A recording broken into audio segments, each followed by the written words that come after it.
ഔതക്കുട്ടിച്ചായൻ അങ്ങനെ പുനലൂർക്ക് പോവാണ്. അവിടെ ചെന്നതിന് ശേഷം ആൽബിയോടും റോബിയോടും പറയുന്നുണ്ട് അലീനയെക്കുറിച്ച്. ആൽബിയും റോബിയും വല്ലാത്ത ദേഷ്യത്തിലാണ്. അപ്പച്ചനത് എന്ത് ഭാവിച്ച? സ്റ്റാൻലി ചായ എന്ന് പറയുമ്പോൾ ഞങ്ങൾക്കൊക്കെ ഒരഭിമാനമായിരുന്നു. ഇപ്പോളെ നേരെ അപമാനമായി പോയി.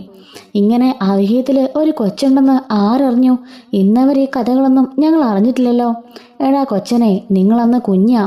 എൻ്റെ അമ്മ മരിച്ച സമയത്തായിരുന്നു സ്റ്റാലിക്ക് ആഗ്രഹി വെച്ച് ഒരു ഹിന്ദു പെണ്ണുമായിട്ട് അടുപ്പമുണ്ടായിരുന്നു. അതിലുള്ളതാ ഈ പെണ്ണ്. അത് ശരി തന്നെയാണോ അപ്പച്ച? അതോ ഏതെങ്കിലും ഒരുത്തി ആ എസ്റ്റേറ്റൊക്കെ അടിച്ചു മാറ്റാൻ വേണ്ടി കയറി വന്നതാണോ? എൻ്റെടാ, ഞാനും അങ്ങനെ കരുതിയത്. പക്ഷെ അവിടെ ചെന്നപാടെ ഞാൻ ഞെട്ടിപ്പോയി. എന്താണ് ഇത്രമാത്രം ഞെട്ടാൻ? അതെ, നിങ്ങൾ നേരിട്ട് കാണുമ്പം നിങ്ങൾക്കും മനസ്സിലാവും. നിങ്ങളൊന്ന് ഞെട്ടി വിറയ്ക്കും എന്ന് പറയുന്നുണ്ട്. എങ്കിലും എൻ്റെ അപ്പച്ച, ഇത് വല്ലാത്ത കൊടും ചതിയായിപ്പോയി. എവിടെയോ കിടന്ന പാമ്പിനെയൊക്കെ എടുത്ത് തോളെ വെച്ച അവസ്ഥയായില്ലേ? അല്ല, റീതാമ്മയൊക്കെ ഇതറിഞ്ഞല്ലേ? അറിഞ്ഞിട്ട് അങ്ങോട്ട് പോയിട്ടുണ്ടെന്നറിഞ്ഞു. അവള് പോട്ടടാ, സ്റ്റാലിയുടെ മുമ്പിലെ ഒരുത്തേയും പിടിച്ചു നിൽക്കില്ല. അവളല്ല, അവളുടെ ചത്തുപോയ അപ്പം വന്നാൽ പോലും എൻ്റെ സ്റ്റാൻലി മോൻ്റെ ഒരു രോമത്തിൽ തൊടാൻ പറ്റുമെന്ന് നിനക്ക് തോന്നുന്നുണ്ടോ എന്ന് ചോദിക്കാണ്. അപ്പോഴേക്കും സാന്ദ്ര ചോദിക്കുന്നുണ്ട്, അല്ല അപ്പച്ച, ഈ ബന്ധത്തെക്കുറിച്ച് ഞങ്ങളൊന്നും അറിഞ്ഞിട്ടില്ലല്ലോ. എൻ്റെ മോളെ, അതിപ്പോഴുള്ള ബന്ധമൊന്നും അല്ല. ദൈവന്മാരൊക്കെ ചെറുതായിരുന്നു. അതായത് ഇവന്മാരെയൊക്കെ അമ്മ മരിച്ച സമയത്ത്. അന്ന് സ്റ്റാലിക്കും 18 വയസ്സൊക്കെ ഉള്ളൂ. അവനൊന്ന് ആഗ്ര കൺവെൻമെന്റിൽ ജോലി ചെയ്തുകൊണ്ടിരിക്കുന്ന സമയത്താ. നിന്നെയൊന്നും അന്ന് ഇവിടെ കെട്ടിക്കൊണ്ട് വന്നിട്ടില്ല. ആ സമയത്തായിരുന്നു അവനും അവളുമായിട്ടുള്ള ആ പ്രേമം. 23 കൊല്ലം മുമ്പ് എന്ന് പറയാണ്. എങ്കിലും അപ്പച്ച, അത്രയും വർഷം പഴക്കമുള്ള ബന്ധത്തില് ഒരു കുഞ്ഞുണ്ടാവുക, ആ കുഞ്ഞ് ഇത്രയും വർഷം കഴിഞ്ഞ് അന്വേഷിച്ചെത്തുക, ഇതിലൊക്കെ എന്തോ ഒരു പന്തികേടില്ലേ? ഞാൻ പറഞ്ഞില്ലേ റോബിച്ച, അത് ഓർത്തുകൊണ്ടാ ഞാൻ അങ്ങോട്ടേക്ക് പോയത്. പക്ഷേ അത് കള്ളവല്ലടാ, അത് ലാലിച്ചിൻ്റെ മോള് തന്നെയാ. ഒരു മാറ്റവും ഇല്ല. ആഹാ, എങ്കിൽ ഞങ്ങൾക്ക് അവളെന്ന് കാണണമല്ലോ. അതിനെന്താ, നാളെ തന്നെ നമുക്ക് പോയേക്കാം. അല്ലപ്പോൾ ഷെറിൻ്റെ കാര്യമോ? അത് നമുക്ക് എന്തേലുമൊക്കെ ചെയ്യാം. അല്ലെങ്കിൽ അവളെ ഇങ്ങോട്ടേക്ക് കൊണ്ടുവന്നാലോ എന്ന് അപ്പച്ചൻ ചോദിക്കുമ്പം അത് വേണ്ട, അത് ശരിയാവില്ല എന്ന് റോബി മാൽവിയും പറയാണ്. എന്താണ് ശരിയാവാത്തത്? ഇതേ കൊട്ടാരമറ്റം തറവാടാ. നിങ്ങൾക്ക് മാത്രം അവകാശപ്പെട്ടതല്ല, ലാലിച്ചനും ഇതിൻ്റെ എല്ലാ നേർപ്പകുതി അവകാശവും ഉണ്ട്. ആ അവകാശം അവൻ്റെ മോക്കും ഉണ്ട് എന്ന് പറയുമ്പം അപ്പച്ചനപ്പോൾ അത് ലാലിച്ചൻ്റെ മോളായിട്ടങ്ങ് ഉറപ്പിച്ചോ? പിന്നെ ഉറപ്പിക്കാതെ, അതെൻ്റെ പൊന്നു മോളാ. അല്ല, അപ്പച്ചൻ എപ്പോൾ വരുമെന്ന് പറഞ്ഞിട്ട് പോയതാ, എന്നിട്ട് ഇപ്പോഴാണോ അപ്പച്ചൻ തിരികെ വന്നത് എന്ന് ചോദിക്കുമ്പം അത് പിന്നെ എൻ്റെ മോളടുത്തുനിന്ന് എനിക്ക് വരാൻ തോന്നണ്ടേ? ആഹാ, അപ്പച്ചൻ്റെ മനസ്സപ്പോൾ അവൾ അത്രമാത്രം കീഴടക്കിയോ? പിന്നല്ലാതെ, അവളെൻ്റെ പൊന്നു മോളാടാ. അവളെ കാണുമ്പം നിങ്ങളുടെ മനസ്സ് മാറും. പിന്നെ ഇത്തിരി പോകുന്ന പീക്കിരി പെണ്ണെ കണ്ട ഞങ്ങളുടെ മനസ്സ് മാറാൻ പോവാണോ എന്ന് ചോദിക്കുന്നുണ്ട്. അല്ല, റീത്തമ്മ വന്നിട്ട് വലിയ ബഹളമൊക്കെ ആയിരുന്നല്ലേ? അവള് പട്ടക്കാരെയും പള്ളിക്കാരെയും ഒക്കെ കൂട്ടിക്കൊണ്ടാ പോയത്. അത് മാത്രമല്ല, കുറെ പാർട്ടിക്കാരെയും പള്ളിവേച്ചനെയും എല്ലാം. എന്നിട്ട് എന്തായി? എല്ലാവരും അവൻ്റെ മുമ്പിൽ മുട്ടുമടക്കി ഇറങ്ങി പോവേണ്ടി വന്നില്ലേ? അതാണ് ലാലിച്ചൻ. അവന് 23 വർഷം മുമ്പ് ഒരബദ്ധം സംഭവിച്ചു പോയി. അതിൻ്റെ പേരിൽ ഇപ്പോൾ അവനെ ക്രൂശിക്കാൻ പോയാൽ അത് ശരിയാവോ? അവൻ തുറന്നു പറഞ്ഞ് അവൻ്റെ ജീവിതം കളയണ്ടെന്ന് കരുതി, അത്രേ ഉള്ളൂ. പണ്ട് പ്രണയിച്ചവരാരും വിവാഹം കഴിക്കുന്നില്ലേ? വേറെ കുട്ടികളുണ്ടാവുന്നില്ലേ? ജീവിക്കുന്നില്ലേ? പിന്നെ ഇവർക്ക് മാത്രം എന്താ ഇത്ര വിഷയം? അത് റീതാമ്മയ്ക്കാ വിഷയം. എൽസമ്മയ്ക്ക് പോലും അത്ര കുഴപ്പമില്ല. പിന്നെ റീതാമ്മയുടെ കാര്യമൊന്നും അവൻ മൈൻഡാക്കുന്ന പോലും ഇല്ല. കുറെ ഭീഷണിപ്പെടുത്തിട്ടാ പോയത്. എൻ്റെ അലീന മോളെ അവൾ കൊല്ലുമെന്ന്. എൻ്റെ അലീന മോളെ രോമത്തിൽ തൊട്ടാലേ അവളെ ഞാൻ കൊന്നുകളയും എന്ന് പറയുമ്പോൾ ഇത്ര പെട്ടെന്ന് അപ്പച്ചൻ അവളോട്ടങ്ങ് അടുത്തോ? അപ്പച്ചൻ പറഞ്ഞു കേൾക്കുമ്പോൾ ഞങ്ങളെക്കാട്ടിലൊക്കെ അപ്പച്ചന് കാര്യമായും തോന്നല്ലോ അലീനെ. പിന്നെ അല്ലാണ്ട് അവളെ കണ്ടാലേ ആരാണെങ്കിലും, നിങ്ങളിപ്പോൾ രണ്ടുപേരിൽ ആണ് അവളെ കണ്ടെങ്കിലും നിങ്ങൾ ഉറപ്പായും അവളെ ഇരുകൈ നീട്ടി സ്വീകരിക്കും എന്ന് പറയുമ്പോൾ അത്രയ്ക്ക് വല്ല മഹത് വ്യക്തിയാണെങ്കിൽ ഞങ്ങൾക്കൊന്ന് കാണണമല്ലോ എന്നൊക്കെ പറയുന്നുണ്ട്. അപ്പം സാന്ദ്ര ചോദിക്കാണ്, അല്ല അപ്പച്ച, എന്തു പറ്റി പിന്നെ ആ ബന്ധം നടക്കാതെ പോയത്? അത്രയ്ക്ക് രണ്ടുപേർക്കും ഇഷ്ടത്തിലായിരുന്നു, ഡീപ്പ് പ്രണയത്തിലൊക്കെ ആയിരുന്നെങ്കിൽ പിന്നെ ആ ബന്ധം നടക്കേണ്ടിയിരുന്നതല്ലേ? പിന്നെ എന്ത് സംഭവിച്ചു എന്ന് ചോദിക്കുമ്പം അവതക്കുട്ടിക്ക് അതിലൊരു കുറ്റബോധമുണ്ട്. അവതക്കുട്ടികളെ കൂടിയിട്ടാണല്ലോ ആ ബന്ധം വേണ്ടാന്ന് വെച്ചത്. അതുകൊണ്ടാണല്ലോ അലീനെ ഇത്രയും കാലം താൻ മിസ് ചെയ്തത്. അവതക്കുട്ടി പറയാണ്, അത് ഞങ്ങൾ കാരണന്മാരുടെ കുഴപ്പമെന്ന് പറഞ്ഞാൽ മതി. അന്നും അന്തസ്സ് വിട്ടൊരു കളിക്കും ഞാൻ തയ്യാറല്ലായിരുന്നു. ഇന്നത്തെ പോലെയല്ല. പണ്ട് ഞാൻ വളരെ മുറുകെ പിടിച്ചിരുന്ന ഒരാളാ അന്തസ്സും അഭിമാനവും എല്ലാം. കൊട്ടാരമറ്റം തറവാടെന്ന് പറഞ്ഞാലേ പേര് കേട്ട തറവാട്ടുകാരായിരുന്നു. പള്ളിയും പ്രമാണമൊക്കെ ഞങ്ങളുടെ കൈക്കുമ്പിളിലായിരുന്നു. ആ സമയത്ത് എൻ്റെ മോൻ ഒരു ഹിന്ദു പെണ്ണിനെ പ്രേമിക്കുന്ന അറിഞ്ഞപ്പോൾ അതെനിക്ക് സഹിക്കാനായില്ല. അവനിവിടെ വന്ന് കാര്യങ്ങൾ പറഞ്ഞപ്പോൾ സമ്മതിക്കില്ലെന്ന് ഞാൻ തീർത്ത് പറഞ്ഞു. ഞാനും എൻ്റെ ചേട്ടനിയന്മാരും എല്ലാവരും ഒത്തോടെ പറഞ്ഞു അതിന് സമ്മതിക്കില്ല എന്ന്. അങ്ങനെ ഒരു തീരുമാനം ഉണ്ടായി പിന്നെ അവൻ എൻ്റെ മകനില്ലെന്നും ഞങ്ങൾ പറഞ്ഞു. അവനോട് വന്ന സമയത്ത് ആ പെണ്ണിൻ്റെ വീട്ടുകാര് അവളെ അവിടെ നിന്ന് കൊണ്ടുപോയി എവിടേക്കോ ഒളിപ്പിച്ച് താമസിപ്പിക്കുകയായിരുന്നു. ആ സമയത്ത് ആ പെണ്ണ് ഗർഭിണിയായിരുന്നു. അങ്ങനെ അവളുടെ പ്രസവം കഴിഞ്ഞു. ആ കൊച്ചിനെ അവരുടെ വീട്ടുകാർ കൊണ്ടുപോയി അനാഥാലയത്തിലാക്കിയതാ. 23 വർഷങ്ങൾക്ക് ശേഷം തൻ്റെ അമ്മയച്ഛൻ അന്വേഷിച്ചു വന്നതാ ആ കൊച്ച്. അതൊക്കെ സത്യമാണോ എൻ്റെ പൊന്നപ്പച്ച? ഈ പ്രേമകഥകളൊക്കെ സത്യം തന്നെയാ. എനിക്കറിയാമല്ലോടോ. അല്ല, അന്ന് ആ കൊച്ചിനെ അനാഥാലയത്തിൽ കൊടുത്തെന്ന് അപ്പച്ചനറിയോ? അന്ന് ആ കുഞ്ഞിനെ അനാഥാലയത്തിൽ കൊടുത്തോളാൻ ഞാനും കൂടിയാ പറഞ്ഞത്. കൊല്ലുവോ തിന്നുവോ എന്താ ചെയ്യാൻ അന്ന് ഞാനും പറഞ്ഞുപോയി. അതിൻ്റെ പേരിൽ എനിക്കിപ്പോൾ ഒത്തിരി കുറ്റബോധമുണ്ട്. ഞാൻ ഒരുപാട് വിഷമിക്കുന്നുണ്ട് എന്ന് അപ്പച്ചൻ പറയുന്നുണ്ട്. എന്നാ പിന്നെ ഞാൻ നാളെ തന്നെ പോയിട്ട് എൻ്റെ മോളെ ഇങ്ങോട്ട് കൊണ്ടുവരാം. അവളോട് ബൈജുനോട് ഇങ്ങോട്ട് കൊണ്ടുവരാൻ പറഞ്ഞാൽ പോരെ? അപ്പച്ചൻ ഇന്നല്ലേ ഇങ്ങോട്ടേക്ക് ഡ്രൈവ് ചെയ്ത് വന്നത്, നാളെ തന്നെ എന്നിട്ട് പോണോ? എങ്കിലും വേണ്ട വേണ്ട, അവൾക്ക് വേണ്ടി അത്രയ്ക്ക് റിസ്ക് ഒന്നും എടുക്കണ്ട. അവൾ ഇങ്ങോട്ടേക്ക് കൊണ്ടുവന്നാൽ മതി. അതിനി സ്റ്റാലിൻ സമ്മതിക്കുമെന്ന് അറിയില്ലല്ലോടാ. ഓ, സ്റ്റാലിച്ചതിനപ്പം സമ്മതിക്കില്ലേ? ഇല്ലടാ, അവനിപ്പോളെ ഒരു നേരം പോലും അവൻ്റെ മോളെ പെരിഞ്ഞിരിക്കാൻ വയ്യാണ്ടായി. അതുമാത്രമല്ല, നിനക്കറിയോ ലാലിച്ചിൻ്റെ കുടി പകുതി കുറഞ്ഞു. പണ്ട് നേരം വിളിക്കുന്ന വയ്യോളം ഗ്ലാസും കൈ വെച്ചുകൊണ്ടിരുന്നവനെ ഇപ്പം അതിനൊരു ഒഴിവാക്കി കൊടുത്തിട്ടുണ്ട്. മോളുടെ കൂടെ കറങ്ങാൻ പോവുക, ടൗണിൽ പോവുക, അതുപോലെ പട്ടികളായിട്ട് കളിക്കുക. അങ്ങനെ അവൻ്റെ ജീവിതത്തിലും ഓരോ അർത്ഥമൊക്കെ ഉണ്ടായി തുടങ്ങി. അല്ല, അപ്പം എൽസമ്മയും കുട്ടികളും ഒന്നും പറഞ്ഞില്ല അപ്പച്ചാ? എൽസമ്മ എന്ത് പറയാനാ? റീത്തമ്മ എന്ത് പറയുന്നു അതല്ലേ അവളുടെ വേദവാക്യം. അതും മോള് കേട്ടുകൊണ്ട് അവൾ മിണ്ടാതെ നിൽക്കും. ചിലപ്പോൾ ഒന്ന് കരയും, അത്രമാത്രം. പിന്നെ ടെൽസമ്മളുടെ കാര്യം നിങ്ങൾക്കറിയാലോ. ആ പാവം അവള് അതിനെ സ്വീകരിച്ചു. അവൾക്കൊത്തിരി ഇഷ്ടപ്പെട്ടു. പിന്നെ ഡാനിയ, അവള് ആ റീത്താമ്മയുടെ തനി സ്വരൂപമല്ലേ. ഒരിക്കലും അവൾ അംഗീകരിക്കില്ലല്ലോ. അവളതുകൊണ്ട് അതുപോലെ തന്നെ അപ്പനെ എതിർത്ത് നിൽക്കുമായിരുന്നു. ആകെപ്പാടെ അവിടെ ഒരു യുദ്ധക്കളമായിരുന്നു. ആ ലാലിച്ചൻ ഒറ്റയാൾ പോരാട്ടം നടത്തിക്കൊണ്ട് അവിടുന്ന് എല്ലാവരെയും പറഞ്ഞയച്ചു എന്ന് പറയുന്നുണ്ട്. അങ്ങനെ പുനലൂരിൽ നിന്നും അപ്പച്ചനാണെങ്കിലോ സ്റ്റാലിനെ വിളിക്കുന്നുണ്ട്. അവിടെ വന്ന് അവരോട് കാര്യങ്ങളൊക്കെ പറഞ്ഞപ്പോൾ അവർ കല്ലിനെ കാണണമെന്നുണ്ടെന്നും ഒന്ന് കൊണ്ടുവരാമോ എന്നും ചോദിക്കുകയാണ്. അപ്പച്ച, അത് വേണ്ട, എൻ്റെ മോളെ ഞാൻ ആർക്കും വിട്ടുകൊടുക്കാൻ ഉദ്ദേശിക്കുന്നില്ല. എടാ, വിട്ടുകൊടുക്കാനല്ലടാ, ഇവിടെ വന്ന് അവളുടെ താമസിക്കട്ടെ. ഇത് അവളുടെ തറവാട് കൂടിയല്ലേ. അവൾക്ക് എല്ലാവരും ഉണ്ടെന്ന് അവളും അറിയട്ടെ, നാട്ടുകാരും അറിയട്ടെ. അവൾക്ക് കൊച്ചപ്പന്മാരുണ്ടെന്നും അതുപോലെ ആൻറ്റിമാരുണ്ടെന്നും ഒക്കെ അവൾ അറിയട്ടടാ. അവളുടെ തറവാട് വീട് അവളൊന്ന് കാണട്ടെ എന്ന് പറയുമ്പം അതിൻ്റെ ആവശ്യമുണ്ട് അപ്പച്ച. ഞാനിപ്പോൾ ഒറ്റയ്ക്കല്ലേ ഉള്ളൂ. അവൾ പോയി കഴിഞ്ഞാൽ ആഹാ ലാലിച്ച, ഇത്രയും കൊല്ലം നീ ഒറ്റയ്ക്കല്ലായിരുന്നോ? ഇപ്പോഴല്ലേ അവൾ കൂട്ടുവന്നത്. എന്നിട്ട് നിനക്കിപ്പോൾ അവളെ പിരിയാൻ വയ്യേ? അത് പിന്നെ ഇപ്പോൾ ഒരു ഒച്ചയനക്കൊക്കെ ഉണ്ടപ്പച്ച. അവൾ പോയി കഴിഞ്ഞാൽ അതങ്ങ് ഇല്ലാണ്ടാവും. അത് സാരമില്ല, നാളെ നീ ബൈജുവിനെയും കൂട്ടി അവളെ ഇങ്ങോട്ടേക്ക് പറഞ്ഞേക്ക്. ഒരാഴ്ച അവളോട് നിൽക്കട്ടെ. ഒരാഴ്ചയൊന്നും പറ്റില്ല, കൂടിപ്പോയ 2 ദിവസം. അതിനിപ്പുറം അലീനെ തിരിച്ചു കൊണ്ടാക്കണം, മനസ്സിലായല്ലോ? 2 ദിവസമൊന്നും പറ്റില്ല. എനിക്കും എൻ്റെ മോടെ കൂടെ കുറച്ച് ദിവസം നിൽക്കണ്ടേ? എങ്കിൽ അപ്പച്ചൻ ഇങ്ങ് പോരെ. അതെങ്ങനാടാ ഓയേ? കളത്തിൽ അടയ്ക്ക വരയ്ക്കാൻ കിടക്കുന്നു, തേങ്ങിടാൻ കിടക്കുന്നു. അതിനെല്ലാം ഞാൻ കൂടെ പോവണ്ടേ? എനിക്ക് അവിടെ ഒന്ന് അങ്ങനെ ഇരിക്കാൻ പറ്റുമോ? എൻ്റെ മോളെ കാണാതിരിക്കാനും പറ്റില്ലല്ലോ. അപ്പച്ച, ഏതെങ്കിലും ഒന്ന് പറ. ഒന്നെങ്കിൽ പണിയാൻ പോണം, അല്ലെങ്കിൽ അലിനെ കാണാം. 2ൽ 1 മതി. എനിക്ക് 2 വേണോടാ ഓവേ. ഈ പ്രായത്തിലും അടങ്ങിയിരിക്കുന്നതിനല്ല ഈ ഔതക്കുട്ടി എന്ന് പറയുന്നുണ്ട്. നാളെ രാവിലെ തന്നെ എൻ്റെ മോളെ നീ ഇങ്ങോട്ടേക്ക് അയച്ചേക്ക്. പിന്നെ അവളോട് പറഞ്ഞേക്കണം ആ വീട്ടിലിരുന്ന ചുരിദാറൊന്നും വേണ്ടാന്ന്. കുറച്ച് വില കൂടിയ ചുരിദാർ അവൾക്ക് വാങ്ങിക്കൊടുത്തു വിടണം. അപ്പച്ച, അതെല്ലാം അവളുടെ കയ്യിൽ ഇഷ്ടം പോലെ ഉണ്ട്. വില കൂടിയതെല്ലാം ആ പാലായിലെ മേനോനും പിന്നെ ഞാനും ഒക്കെ വാങ്ങിച്ചു കൊടുത്തിട്ടുണ്ട്. അതെല്ലാം അലമാരിയിൽ ഭദ്രമാക്കി വെച്ചിട്ടാ ഈ പന്ന ഡ്രസ്സ് ഇട്ടോ നടക്കുന്നത്. പറഞ്ഞാൽ കേൾക്കണ്ടേ? അയാളെ സ്വർണത്തിൽ പൊതിഞ്ഞ ഇങ്ങോട്ടേക്ക് പറഞ്ഞയച്ചത്.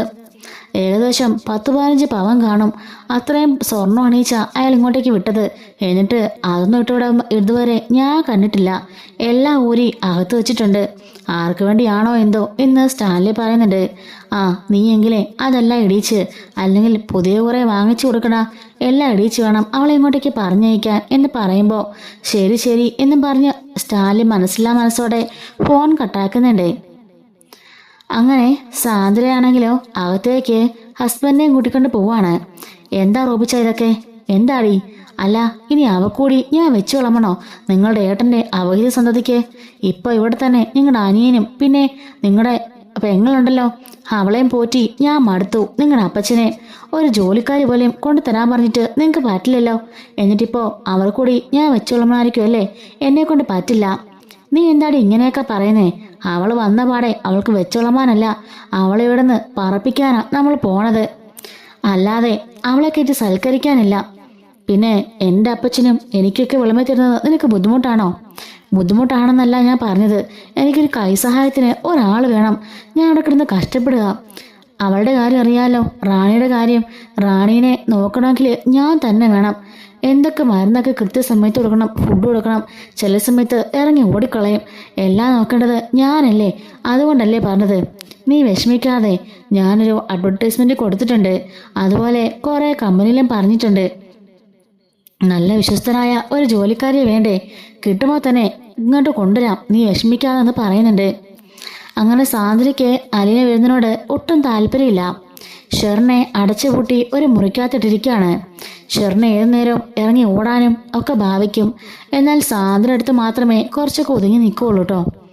അങ്ങനെ പിറ്റേ ദിവസം രാവിലെ തന്നെ ബൈജുവിൻ്റെ കൂടെ അലീനയെ പറഞ്ഞേക്കാണ്.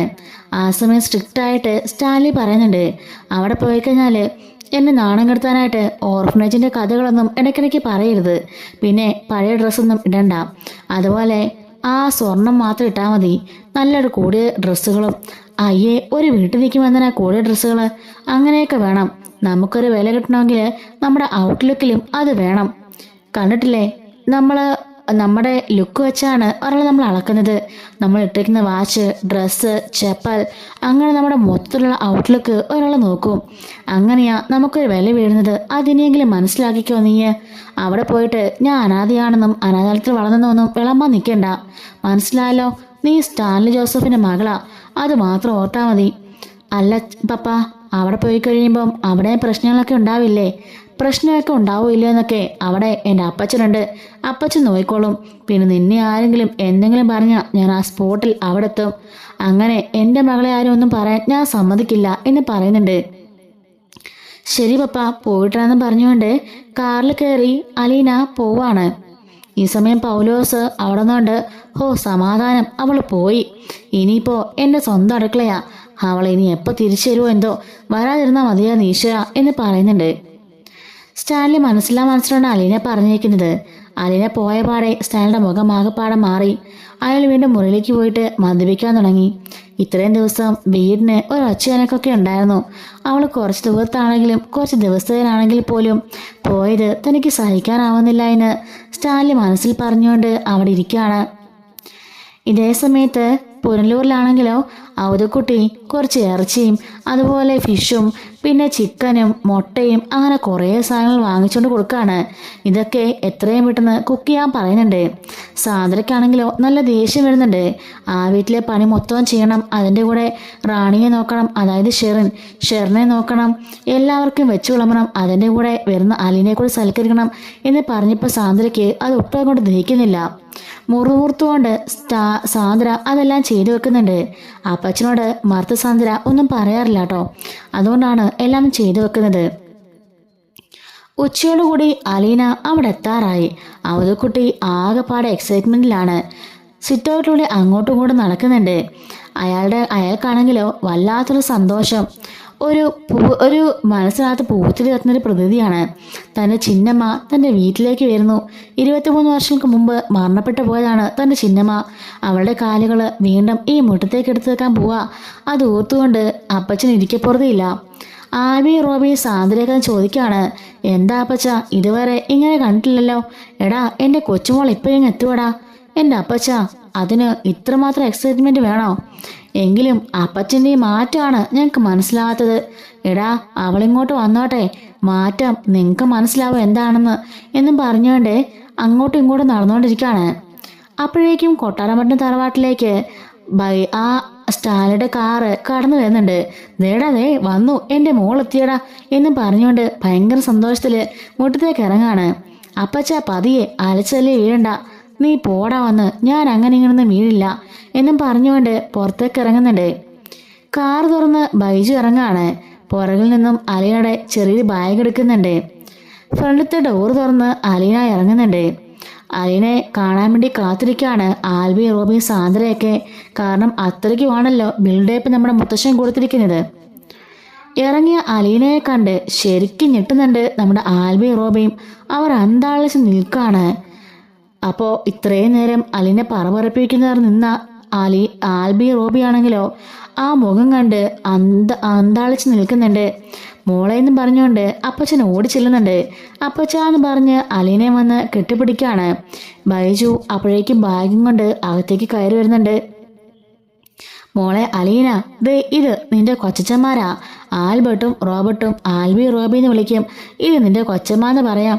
ഇവളുടെ പേര് സാന്ദ്ര എന്ന് പറയുന്നുണ്ട്. നമസ്കാരം എന്ന് എല്ലാവർക്കും പറയുന്നുണ്ട്. ആൽബി, റോബിയും പരിഭ്രമിച്ചിങ്ങനെ നിൽക്കുകയാണേ. എടാ ആൽബി, റോബി വീഴ്ച നിൽക്കാതെ ഇങ്ങോട്ടൊന്ന് നോക്കടാ. ഇപ്പം എങ്ങനെയുണ്ടടാ? ഇതെൻ്റെ ലാലിച്ചൻ്റെ മോള് തന്നെയാണോടാ? നിനക്ക് വിശ്വാസമുണ്ടോ എന്ന് ചോദിക്കുകയാണ്. അപ്പോൾ ആൽബി, റോബർട്ടും ഒന്നും മിണ്ടാതെ നിൽക്കുന്നുണ്ട് കേട്ടോ. അപ്പോൾ സാന്ദ്ര ചോദിക്കുകയാണ്, എന്താ ചായ, എന്ത് പറ്റി? എന്താ ഇവൾക്ക് 6 ഷേപ്പാ എന്ന് ചോദിക്കുന്നുണ്ട്. അവളുടെ ടെൽസമ്മളുടെ ചെറിയൊരു ഷേപ്പ് എനിക്ക് തോന്നിക്കുന്നുണ്ട്, അല്ലാതെ വേറെ 6 ഷേപ്പും തോന്നിക്കുന്നില്ലല്ലോ എന്നൊക്കെ സാന്ദ്ര പറയുമ്പം, എടി ഇതെൻ്റെ അമ്മ ചിന്നമ്മയാ എന്ന് ആൽബർട്ട് പറയാണ്. ചിന്നമ്മയോ? നീ എൻ്റെ അമ്മേനെ കണ്ടിട്ടില്ലല്ലോ. നമ്മുടെ വിവാഹത്തിന് മുമ്പ് തന്നെ അമ്മ മരിച്ചു പോയതല്ലേ. അമ്മയുടെ തനു സ്വരൂപം ഒരു മാറ്റമില്ല. അമ്മ മരിക്കുന്ന സമയത്ത് ഇതേ മുഖഷേപ്പായിരുന്നു.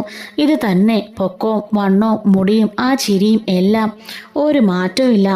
ഇപ്പൊ മനസ്സിലായില്ലടാ ആൽബേ, റോബി, ഞാൻ എന്തുകൊണ്ടാ ഇവളങ്ങ് മയങ്ങിപ്പോയെന്ന്. എൻ്റെ ചിന്നമ്മയാടാ ഇത്, എൻ്റെ ചിന്നമ്മ. ചിന്നമ്മ മരിച്ച ഏകദേശം 10-15 ദിവസം കഴിഞ്ഞപ്പോഴാ ഇവള് ജനിച്ചത്. എന്ത് ചെയ്യാനാ? എന്താടാ നീയൊക്കെ നിന്ന് നിപ്പിലങ്ങ് ഉറഞ്ഞു പോയോ? ഇപ്പം മനസ്സിലായില്ലേടാ ഞാൻ എന്തുകൊണ്ടാ ഇവളുടെ മുമ്പിൽ മുട്ടുകുത്തിയേന്ന്? അപ്പോഴേക്കും ആൽബി, റോബി കൊണ്ട് ഇറങ്ങി വന്നിട്ട് ബാ കയറി വായെന്നും പറഞ്ഞ് സ്നേഹത്തോടെ വിളിക്കുകയാണ്. അപ്പം സാന്ദ്ര ചോദിക്കുകയാണ്, ഇതെന്ത് മറിമായം? ഇത്രയും നേരം ഇങ്ങനെയൊന്നും അല്ലായിരുന്നല്ലോ. നീയേ എങ്ങളുടെ അമ്മച്ചിയെ കണ്ടിട്ടില്ലല്ലോ, അതുകൊണ്ടാ ഇങ്ങനെയൊക്കെ പറയുന്നേ എന്നും പറഞ്ഞുകൊണ്ട് അലീനയും കൂട്ടി അകത്തേക്ക് കയറിപ്പോവാണ്. അങ്ങനെ ആൽബി, റോബിയും അതുപോലെ അപ്പച്ചനും എല്ലാവരും കൂടിയിട്ട് അലീനേനെ സ്വീകരിച്ച് അകത്തേക്ക് കൊണ്ടുപോകുന്നുണ്ട്. അവിടെ ചെന്ന് സോഫയിൽ അലീന ഇരിക്കുകയാണ്. ഇത് കണ്ടോടാ, എൻ്റെ ചിന്നമ്മയെ കണ്ടോടാ എന്ന് ചോദിച്ചുകൊണ്ട് അപ്പച്ചൻ ഭയങ്കര സന്തോഷത്തിലാണ്. ഈ അടുത്തിടെയെങ്ങും അപ്പച്ചനെ ഇത്ര സന്തോഷത്തിൽ കണ്ടിട്ടില്ലല്ലോ അപ്പച്ച എന്ന് പറയുമ്പം പിന്നെ എങ്ങനാടാ കാണുക? അപ്പോഴേക്കും സാന്ദ്രയുടെ അപ്പച്ചൻ പറയുന്നുണ്ട്, നീ ആൽബം എടുത്തണോന്നേ, ഞാനൊരു കൂട്ടാൻ കാണിക്കാം. അങ്ങനെ സാന്ദ്ര പോയിട്ട് ആൽബം എടുത്തുകൊണ്ട് വരുവാണ്. അവതക്കുട്ടിയുടെയും ചിന്നമ്മയുടെയും കല്യാണ ഫോട്ടോ കാണിക്കുന്നുണ്ട്. ഇത് കണ്ടോ നീ എന്ന് ചോദിക്കുമ്പം അസല് അലീന തന്നെ. അലീനനെ എടുത്ത് അവിടെ പറിച്ചു വെച്ചതുപോലെ ഉണ്ട് കേട്ടോ, അതുപോലെ തന്നെയാണ് ഫോട്ടോയിൽ. അപ്പോൾ സാന്ദ്രയ്ക്കും കാര്യം മനസ്സിലായി. ഒരാളെ പോലെ 7 പേരുണ്ടെന്നല്ലേ പറയുന്നത്, 2 പേര് ഇവിടെയുണ്ട്, ബാക്കി 5 പേരിന് എവിടെയാണാവോ എന്ന് ചോദിക്കുന്നുണ്ട്. പല തലമുറകളായിട്ട് കടന്നു വന്നതല്ലേ, ഏതെങ്കിലുമൊക്കെ തലമുറയിൽ ഇങ്ങനെ കാണുമായിരിക്കും എന്ന് ചിരിച്ചുകൊണ്ട് എല്ലാവരും പറയാണ്. നീ നോക്കി നിൽക്കാതെ മൂക്ക് കുടിക്കാനെന്തെങ്കിലും എടുക്ക് എന്ന് പറയുമ്പോഴേക്കും സാന്ദ്ര പോയി ജ്യൂസുമായിട്ട് വരുന്നുണ്ട്. അലീനയ്ക്ക് ജ്യൂസ് കൊടുക്കുകയാണ്. ആൽബി, റോബിക്കും ഭയങ്കര ഹാപ്പി ആയിട്ടോ. അപ്പോൾ ആൽബി ചോദിക്കുന്നുണ്ട്, അല്ല റീത്താമ്മയൊക്കെ ഭയങ്കര പ്രശ്നമല്ലേ അപ്പച്ച? അലീനയും കൂട്ടിക്കൊണ്ട് ഇങ്ങോട്ട് വന്നെന്ന് അറിഞ്ഞാൽ അതിലും വലിയ വിഷയം ഉണ്ടാക്കില്ലേ? അവളിങ്ങോട്ട് വരട്ടടാ, അവളുടെ ബാക്കി ഞാൻ പറഞ്ഞു കൊടുക്കാം. എൽസം എന്തായാലും വഴക്കിന് വരില്ലെന്ന് നമുക്ക് ഉറപ്പാ. പിന്നെ വരുന്നത് റീത്താമ്മയാ, അവക്കിട്ടുള്ളത് ഞാൻ കൊടുത്തോളാമെന്ന് അപ്പച്ചൻ പറയുന്നുണ്ട്.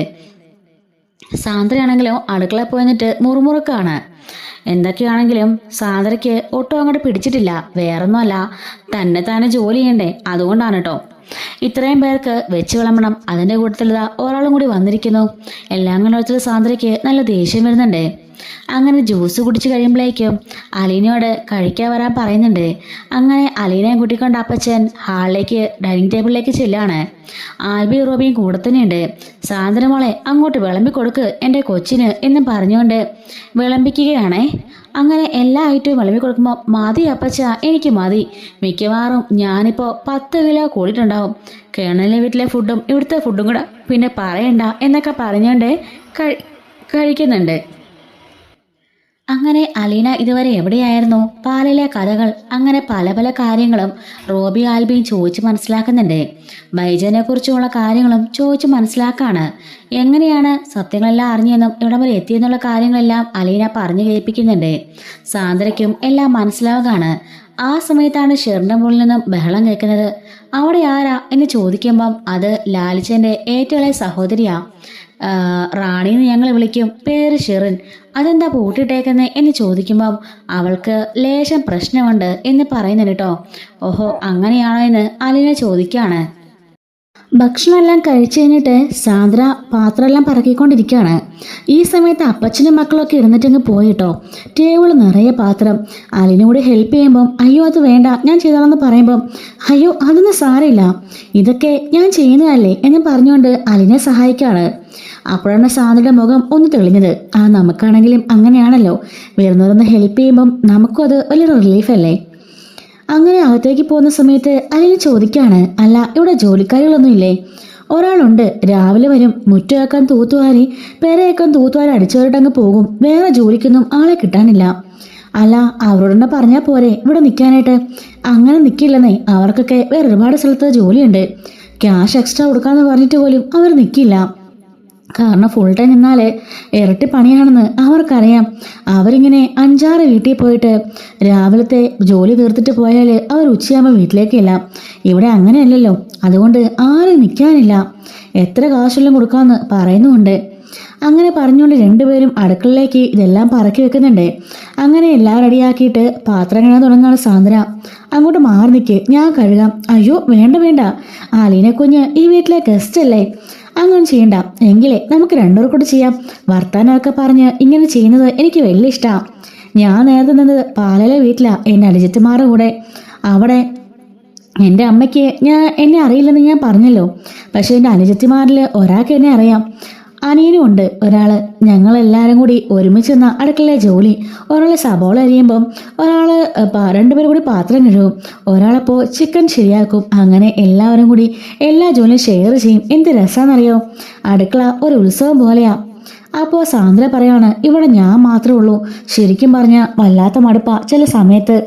നേരം വെളുത്താ വയ്യോളം ജോലിയാ. അപ്പച്ചനും മക്കളൊക്കെ ഓരോ ജോലിക്കൊക്കെ പോയിട്ട് വരും, വീട് നോക്കണം. പിന്നെ റാണിയാൻ്റെ കാര്യം പറഞ്ഞില്ലേ, ഷെറിൻ്റെ കാര്യം? ആ പറഞ്ഞു, ഷെറിൻ്റെ കാര്യങ്ങൾ നോക്കണം. അല്ലേ ഷെറിന് എന്താ സംഭവിച്ചേ? അതൊക്കെ വലിയൊരു കഥയാ, ഞാൻ പതിയെ പറയാം. പതിയെ മതി എന്ന് പറയുന്നുണ്ട്. രണ്ടുപേരും കൂടി പെട്ടെന്ന് തന്നെ ആ പാത്രമെല്ലാം കഴുകി വെക്കുകയാണ്. അടുക്കളയും കിച്ചൺ സ്ലാബും എല്ലാം അലീന സ്പീഡിൽ വൃത്തിയാക്കുന്നത് കൊണ്ട് സാന്ദ്ര ഞെട്ടിലോട് നോക്കി നിൽക്കുകയാണ്. സാന്ദ്ര ഒരുപാട് ശ്രമിച്ചിട്ടാണ് അത് അത്രയും ക്ലീൻ ആക്കുന്നത്, പക്ഷെ അതിൽ നിമിഷ നേരം കൊണ്ട് അതെല്ലാം ക്ലീൻ ചെയ്യുന്നുണ്ട്. അതുപോലെ തന്നെ ഹാളിലേക്ക് പോയിട്ട് ടേബിൾ ടോപ്പെല്ലാം തുടച്ച് വൃത്തിയാക്കി ഹാളെല്ലാം വൃത്തിയാക്കുന്നുണ്ട്. പെട്ടെന്ന് തന്നെ ഇത്രയും ജോലികൾ ചെയ്തെടുക്കുമ്പോൾ സാന്ദ്ര ചോദിക്കുകയാണ്, നേരത്തെ അവിടെ ജോലിക്ക് നിൽക്കായിരുന്നോ? അത് എങ്ങനെ മനസ്സിലായി? അല്ല ഇത്ര സ്പീഡിൽ ജോലി ചെയ്യുന്നുണ്ട്. ഇത് ഞാൻ അനാഥലത്തിലായിരുന്നപ്പോഴും ഇങ്ങനെ തന്നെയായിരുന്നു. അവിടുത്തെ ജോലികളും നമ്മൾ തന്നെ ചെയ്യണ്ടേ, കുഞ്ഞിലോട്ടെ ശീലിച്ചു പോന്നതാ, അതുകൊണ്ട് ആ അടുക്കും ചിട്ടയൊക്കെ അറിയാം. സാന്ദ്ര പറയുന്നുണ്ട്, കല്യാണം വരെ ഞാൻ ഒന്നും ചെയ്തിട്ടില്ല, അതിനുശേഷം ചെയ്യാതിരുന്നിട്ടുമില്ല. അത്രയ്ക്ക് പണിയാ, ശരിക്കും നടുവൊക്കെ നല്ല വേദനയാ എന്നൊക്കെ പറയുമ്പോൾ അത് സാരില്ല, 3-4 ദിവസമേ ഞാൻ അവിടെ കാണുള്ളൂ, അപ്പോഴത്തേക്കും ഞാൻ സഹായിക്കാം. അത് കഴിഞ്ഞാലും ഞാൻ തന്നെ ചെയ്യണ്ടേ എന്ന് സാന്ദ്ര ചോദിക്കുമ്പോൾ എത്രയും പെട്ടെന്ന് ഒരു ജോലിക്കാരെ സെറ്റാക്കാൻ നോക്ക്, അത് കഴിയുമ്പോൾ എല്ലാം റെഡിയാവുന്നേ, സമാധാനിക്ക് എന്നും പറഞ്ഞ് സമാധാനിപ്പിക്കുന്നുണ്ട്. അങ്ങനെ രണ്ടുപേരും കൂടി കഥയെല്ലാം പറഞ്ഞുകൊണ്ട് അവിടെ തുണിയെല്ലാം കഴുകുകയും അങ്ങനെ എല്ലാ ജോലികളും ഒരുമിച്ച് ചെയ്യുകയാണ്. സാന്ദ്രയ്ക്കും അത് വലിയ സന്തോഷമാകുന്നുണ്ട്. ഇങ്ങനെ ജോലികൾ ചെയ്ത് കൂടുതൽ നിൽക്കുമ്പോൾ. അല്ല ഷെറിനെ എനിക്കൊന്ന് കാണാൻ പറ്റുമോ? അയ്യോ അതിന്ന് വേണ്ട, ഇന്നിച്ചിരി വയലൻ്റാ, മുമ്പേയും കൂടി പ്രശ്നം ഉണ്ടാക്കിയതേ ഉള്ളൂ. എപ്പോഴും വയലൻ്റാണോ? ഇടയ്ക്കൊക്കെ. അല്ല എന്താ അതിന് കാരണം? ഞാൻ പറഞ്ഞില്ലേ വലിയ കഥയാ, ഇവിടെ അപ്പച്ചനൊക്കെ അറിയാതെ രഹസ്യമായിട്ട് ഞാൻ പിന്നീട് പറയാം എന്ന് പറയുന്നുണ്ട്. ഷെറിൻ്റെ കല്യാണം കഴിഞ്ഞതല്ലേ? കല്യാണമൊക്കെ കഴിഞ്ഞതാ, ബന്ധം ഉപേക്ഷിച്ചതാ. അയ്യോ, ഒത്തിരി പ്രായമുണ്ടോ? ഇല്ലെന്നേ, 30 വയസ്സേ ഉള്ളൂ. അതിൽ കൂടുതലൊന്നും ഇല്ല. അത്രേ ഉള്ളൂ. ആണോ? കഷ്ടമായി പോയല്ലേ? അതെ, എന്ത് പറയാനാ. അപ്പോൾ ഈ റാണിയുടെ കാര്യങ്ങളൊക്കെ നോക്കുന്നത് അതും ഞാൻ തന്നെയാ. തനിയെ കുളിക്കൊക്കെ ചെയ്തോളും. എങ്കിലും നമ്മൾ ഇടയ്ക്കൊരു കണ്ണ് വേണം. ആൾക്കങ്ങനെ സ്വബോധം ഇല്ലല്ലോ. എപ്പോഴും നമ്മളൊരു കണ്ണ് അത്യാവശ്യമാണ്. ഒരു ഹോം നേഴ്സിനെ നോക്കിയിട്ട് പോലും കിട്ടാനില്ല. ആരെങ്കിലും കിട്ടുന്നെങ്കിൽ അത് വലിയ ഉപകാരമായേനെ എന്നൊക്കെ പറയുന്നുണ്ട്. അങ്ങനെ രണ്ടുപേരും നല്ല കൂട്ടാവാണ്.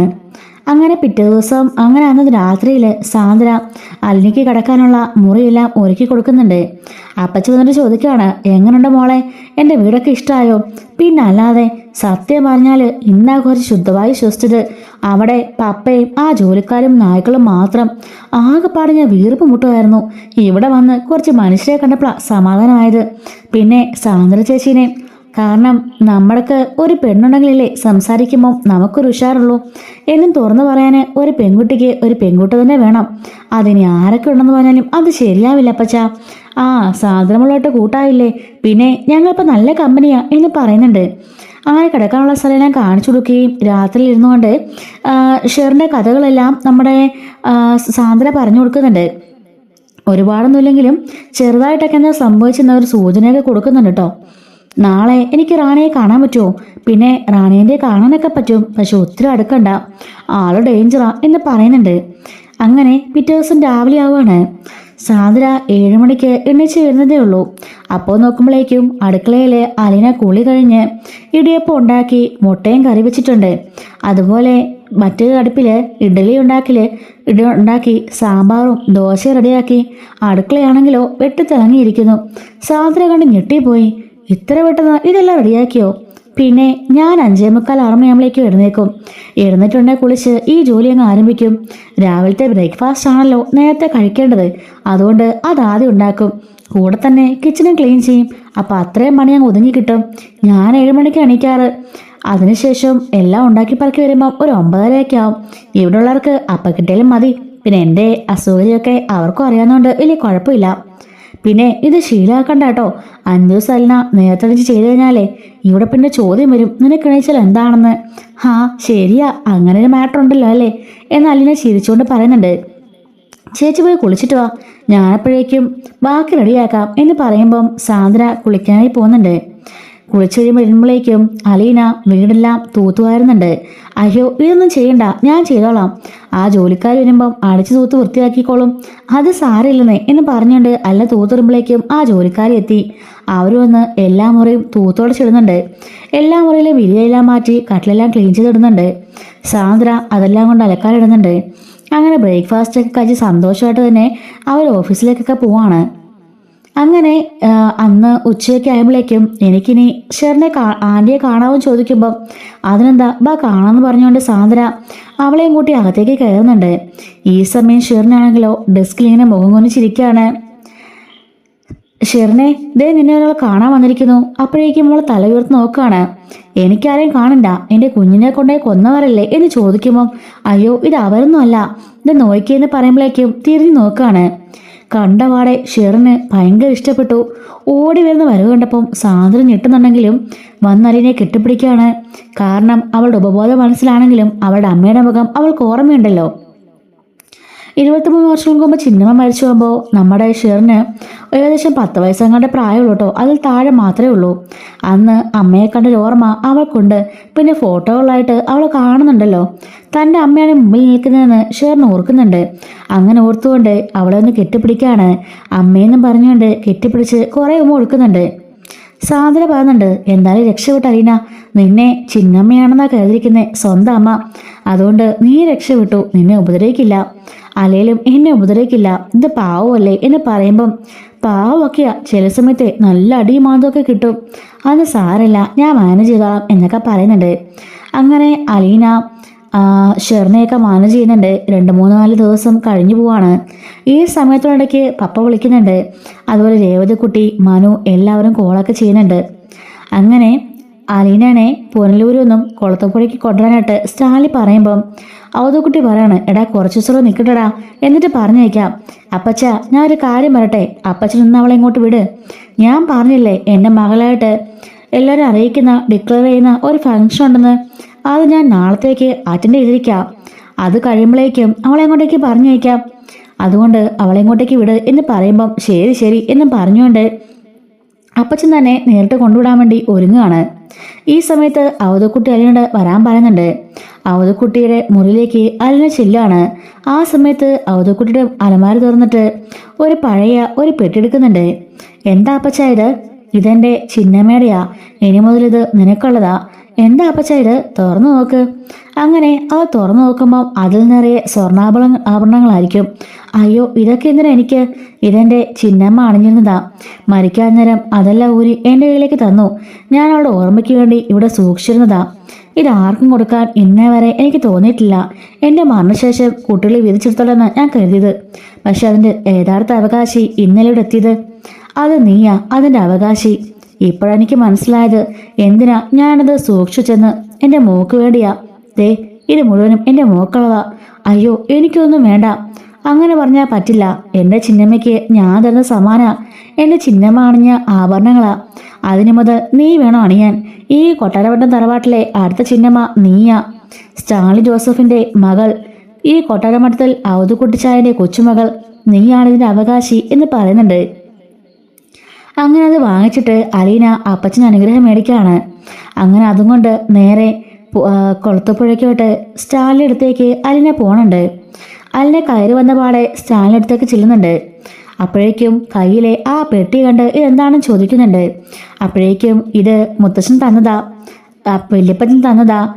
വല്യപ്പച്ചൻ്റെ ഭാര്യയുടെ, അതായത് സ്റ്റാലി പപ്പയുടെ മമ്മയുടെ സ്വർണ്ണാഭരണം എന്ന് പറയുമ്പോൾ ഇന്നേ വരെ അപ്പൻ ആർക്കും കൊടുത്തിട്ടില്ല. പലരും ചോദിച്ചതാ, ആർക്കും അത് കൊടുക്കത്തില്ലായിരുന്നു. ചിന്നമ്മടിയാന്ന് പറഞ്ഞ് കെട്ടിപ്പൂട്ടി വെച്ചിരിക്കുകയായിരുന്നു. ഇപ്പോൾ നിനക്ക് തന്നല്ലേ, നിനക്ക് ഭാഗ്യമുണ്ട്. എൻ്റെ അപ്പൻ്റെ മനസ്സ് ഞാൻ കീഴടക്കി കളഞ്ഞല്ലോ. ചിന്നമ്മയുടെ തന്നെ സ്വരൂപമല്ല നീ, പിന്നെ എങ്ങനെ കീഴടക്കാതിരിക്കും എന്നൊക്കെ സ്റ്റാൻലി പറയാണ്. എനിക്ക് ഇതൊന്നും വേണ്ടത് പപ്പ, എങ്കിലും അപ്പച്ചൻ സ്നേഹത്തോട് തന്നുകൊണ്ട് ഞാനങ്ങ് വാങ്ങിച്ചതേ ഉള്ളൂ. അത് സാരമില്ല. അപ്പച്ചൻ നിന്നെ ഇപ്പോൾ ജീവനാ. ഒരു സമയത്ത് നിന്നെ കളയാൻ പറഞ്ഞ ആളായിരുന്നു. നിന്നെ അനാഥത്തിലാക്കാനും എൻ്റെ അപ്പച്ചൻ കൂട്ടുന്നിട്ടുണ്ട്. അതിൻ്റെ കുറ്റബോധം അദ്ദേഹത്തിൻ്റെ മനസ്സിൽ ഒരുപാടുണ്ട്. അതുകൊണ്ടാണ് നിന്നെ അങ്ങനെ സ്നേഹിച്ച് വീർപ്പ് മുട്ടിക്കുന്നേ. അല്ല അവിടെ പോയിട്ട് എങ്ങനെയുണ്ട്? പോയിട്ട് എന്താ 5 ദിവസം അടിച്ചു പൊളിച്ചു. എന്തായാലും 2-3 ദിവസം കഴിയുമ്പം നിന്നെ പൊന്നൂർക്ക് കൊണ്ടുപോകണമെന്ന് അപ്പച്ചൻ പറഞ്ഞിരിക്കാം. കുറച്ച് പ്രശ്നമൊക്കെ ഉണ്ട്. അതുപോലെ തന്നെ ഷെറിൻ്റെ കാര്യത്തിലും നീ അധികം ഇടപെടാൻ നിൽക്കണ്ട. അയ്യോ പപ്പ അതൊന്നും കുഴപ്പമില്ല. ഷെറിനെ ചിന്നമ്മയായിട്ടാ കരുതുന്നേ, അമ്മയായിട്ട്. അതൊന്നും സാരമില്ല. അവൾ ചില സമയത്ത് അങ്ങ് വയലൻ്റ് ആവും. അത് നിനക്ക് താങ്ങാൻ കഴിയില്ല. പാവ സാന്ത്വനച്ചി അതെങ്ങനെ താങ്ങുന്നു? ഒരു ഹോം നേഴ്സ് നിർത്തിക്കൂടെ? അത് നോക്കുന്നുണ്ട് അപ്പച്ചൻ. പിന്നെ ഞാൻ അങ്ങോട്ടേക്ക് നിലവറാറില്ല. അതെന്താ? അത് പപ്പയുടെ വീടല്ലേ? ഹേയ് അങ്ങനൊരു അധികാരമൊന്നും എനിക്കില്ല. ഞാൻ അങ്ങോട്ടേക്ക് പോവാറുമില്ല. പിന്നെ 2 ദിവസം കഴിയുമ്പം നിന്നെ പറഞ്ഞേക്കണമെന്ന് അപ്പച്ചൻ പറഞ്ഞിട്ടുണ്ട്. അപ്പച്ചനെ ആരെയൊക്കെ പരിചയപ്പെടുത്തണമെന്ന്, നിന്നെ കൊണ്ട് എവിടെയൊക്കെ പോകണമെന്ന്, അത് കഴിയുമ്പോഴേക്കും ഇങ്ങോട്ടേക്ക് വന്നേക്കണം. അവിടെ സ്ഥിരതാമസമൊന്നും വേണ്ട എന്ന് അലിനോട് പറയുമ്പോൾ, പക്ഷെ അവിടെ നല്ല ഫ്രീ ആയിരുന്നു. അടുക്കളയിലേക്ക് എനിക്ക് കയറാം, എന്ത് വേണമെങ്കിലും വെച്ചുണ്ടാക്കാം, ആരും കൈക്ക് പിടിക്കില്ല എന്ന് പറഞ്ഞുകൊണ്ട് ചിരിച്ചുകൊണ്ട് അകത്തേക്ക് കയറിപ്പോകുമ്പം അത് തന്നെ ഉദ്ദേശം പൗലോസിന് ഉദ്ദേശമാണെന്ന് സ്റ്റാൻലിക്ക് മനസ്സിലായിക്കൊണ്ട് സ്റ്റാൻലി പുറകിൽ കൈയും കെട്ടിക്കൊണ്ട് ഇങ്ങനെ നിൽക്കുന്നുണ്ട്. ഇതുപോലെ വരാൻ പോകുന്ന സ്റ്റോറീസൊക്കെ നമ്മുടെ ചാനലിലൂടെ എല്ലാ ദിവസവും അപ്ലോഡ് ചെയ്യുന്നുണ്ട്. മിസ്സാവാതിരിക്കാൻ ചാനലുകൾക്ക് സബ്സ്ക്രൈബ് ചെയ്ത് സപ്പോർട്ട് ചെയ്യണേ. Thanks for watching.